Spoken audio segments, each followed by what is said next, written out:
Today we will explore how to create a calendar using Microsoft PowerPoint. Begin by launching PowerPoint on your computer.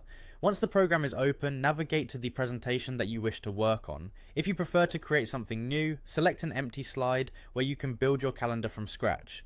With your slide open and ready for editing, direct your attention to the top menu and locate the Insert tab.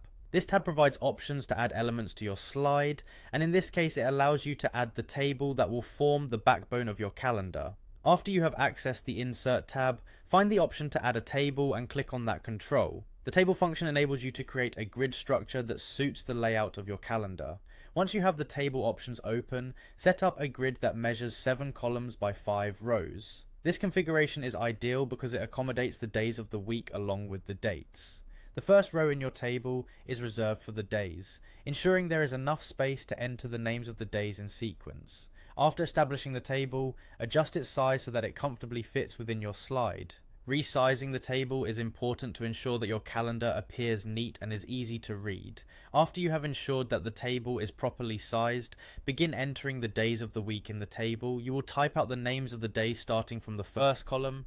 This step creates a clear structure, allowing anyone viewing the slide to quickly identify each day. Once the days are in place, proceed to fill in the dates. The dates